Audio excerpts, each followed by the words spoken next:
What does decision fatigue feel like in your body or in your day? As a founder, I'm making decisions all day. Big ones, how to manage crises for clients, often with little notice to plan, or the best go-to-market approaches to help commercialize founders' companies, or thinking about my aging mother. There's also smaller ones, such as securing interviews and internships with nephews or friends' children, book talks, which sailboat regattas to race for the year, and what's next for the boards that I serve.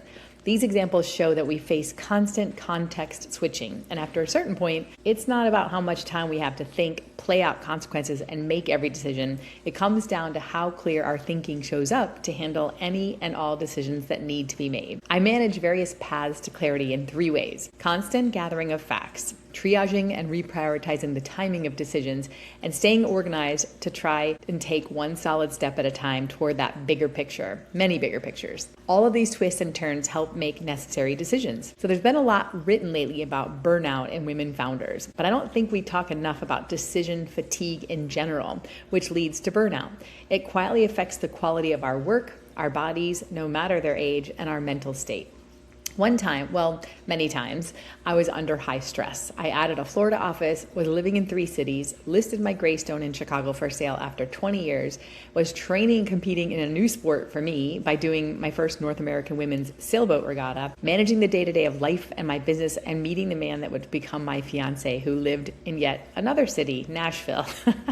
How did I stay sane? There were so many different levels and types of decisions to manage. I could have crashed out. However, I applied a few of my own tips and some that others shared with me. First of all, each step in my decision tree was chosen to be in my life, not thrown in unexpectedly. They were intentional and felt right. So although it was a lot for one person to manage, it felt right. Getting there came with focus and daily choices to stay on all of these paths that I knew were right for me. Stopping first to ask that question, does it all feel right, even if it's a lot? Can we weed out areas not worthy of our focus and minimize that decision fatigue? When there's a lot in your life that feels uncontrollable, that's stress, a lot of it. Another term I'll throw out is eustress, stress, eustress. When there is a lot in your life, but it's the right stuff in your life, that's eustress. You can handle it, but it's a lot. As a woman founder, I have learned to protect my mental energy by adding parts of my day that bring joy no matter what. These parts are a mandatory part of our jobs, not something extra to do if we have time. Make the time for the areas you know serve you well. It's non-negotiable, even if it's for 10 minutes. Everybody has 10 minutes you can spare for something, especially when we know the measurable positive outcomes. So to ensure I don't hit the max and burn myself out every month, one constant is simple. You can do it now without costing anything. It's deep breathing.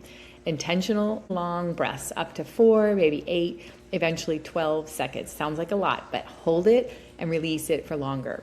Breathing automatically calms our nervous systems. Every time you get heated at home or in a meeting or on your commute, take a deep breath and watch what happens to your body and your mind. They're connected and they both reset. A second thing that I do to minimize decision fatigue is that I prioritize physical health as much as I do mental health. We can't be women founders and high performers without it. One exercise in particular, it's not for everybody, but it's swimming.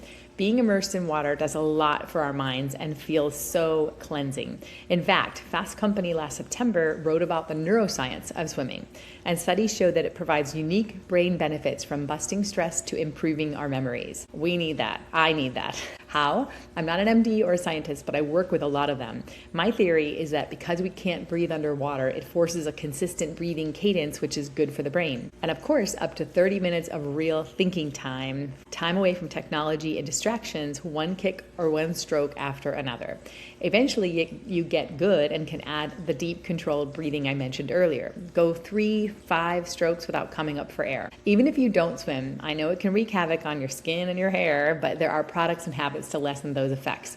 A third decision fatigue buster is taking 10-minute walks. Each of us can take 10 minutes after a stressful meeting or a long day, or better yet, proactively first thing in the morning to get everything moving. You don't need to be a triathlete, a runner, a jogger, or a yogi to move and awaken your systems. Whether solo, in a group, or walking your dog, move yourself. Gardening and vacuuming are movements too. I know one of those activities brings much more joy to you than the other, but hey, they both get you moving. And movement is medicine.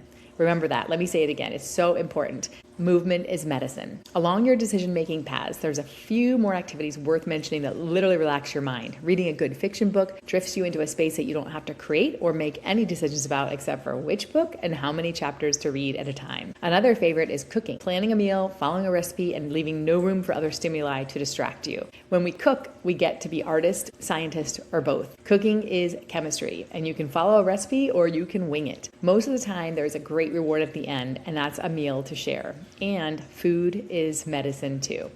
Build a few of these things into your schedule to make sure that you can reset yourself anytime.